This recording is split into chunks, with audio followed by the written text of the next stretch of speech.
चलिए तो बात करते हैं कि कैसे साफ ऊर्जा ने चीन की CO2 उत्सर्जन को पहली बार उल्टा कर दिया है।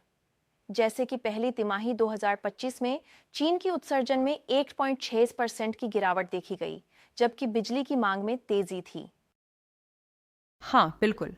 पर क्या आप मुझे बता सकते हैं कि इस गिरावट के पीछे मुख्य कारण क्या हैं? इसका बड़ा हिस्सा वो साफ ऊर्जा है, विंड, सोलर और न्यूक्लियर, जिसने कोयले से चलने वाली विद्युत उत्पादन को पीछे छोड़ दिया है। मतलब, नए साफ ऊर्जा प्रोजेक्ट्स ने इतना पावर दिया कि केमिकल, रियल एस्टेट और इंडस्ट्रियल सेक्टर्स में उत्सर्जन थोड़े ज्यादा गए, लेकिन पावर सेक्टर में कुल मिलाकर 2% गिरावट आई। हाँ, सही कहा। लेकिन अगर हम देखें तो कुछ सेक्टर, खास तौर पे कोयला टू केमिकल्स, अभी भी बढ़ रहे हैं, है ना? बिल्कुल बिल्कुल।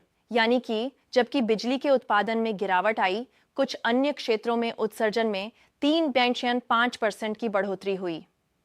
ये बढ़ोतरी मुख्य रूप से मेटल्स और केमिकल्स इंडस्ट्री में कोयला उपयोग के कारण हुई है। सही। क्या लगता है, ये गिरावट एक स्थायी ट्रेंड में बदलेगी या फिर कोई रोजाना का बड़ा उछाल आ सकता है? देखिए, यह तो बहुत ही नाजुक मुद्दा है। वर्तमान में उत्सर्जन पिछले 1 साल से स्थिर या गिरते रहे हैं, लेकिन वो अभी मुख्य रूप से 1% के नीचे हैं। इसका मतलब, अगर कोई छोटा सा झटका लगा तो शायद उत्सर्जन फिर से रिकॉर्ड बढ़ सकते हैं। हाँ, यह चिंता का विषय है।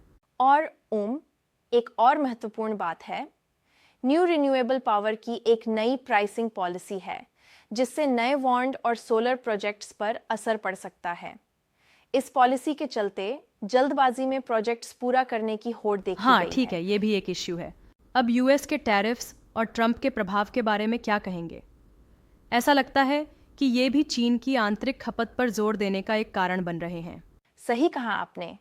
यूएस टैरिफ्स ने चीन को अपने निर्यात से हटाकर घरेलू खपत और ऊर्जा के स्वच्छ स्रोतों में निवेश को बढ़ावा दिया है। यह नीति, जैसा कि अनमोल है, धीरे धीरे उत्सर्जन में स्थायित्व हाँ, लाने में पर मैं मदद थोड़ा कर सकती चैलेंज है। करना चाहूँगा। क्या यह निवेश उतना प्रभावी होगा जब तक कि चीन की आगामी 5 साल की योजना में और अधिक कड़े लक्ष्य निर्धारित नहीं किए जाते? ये बात सही है। अगर अगले 5 साल की योजना में साफ ऊर्जा और उत्सर्जन संबंधी उद्देश्यों को प्रमुखता नहीं दी गई, तो ये गिरावट अस्थायी ही रह सकती है। यही कारण है कि नीति निर्धारकों पर निर्भर करता है कि वे किस तरह से अपने दीर्घकालिक लक्ष्यों को बिल्कुल, सेट यही मुख्य करते हैं। चुनौती है। कुल मिलाकर चीन में साफ ऊर्जा के बढ़ते योगदान से उत्सर्जन में गिरावट की संभावना दिख रही है, लेकिन साथ ही चुनौतियां भी साफ झलकती हैं। ठीक कहा। यानी कि इसका भविष्य इस बात पर निर्भर करेगा कि नीति निर्धारक किस तरह के कदम उठाते हैं और आर्थिक दबावों के बीच कैसे संतुलन बैठाते हैं।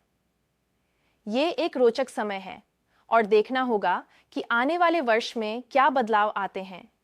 हाँ, वाकई में।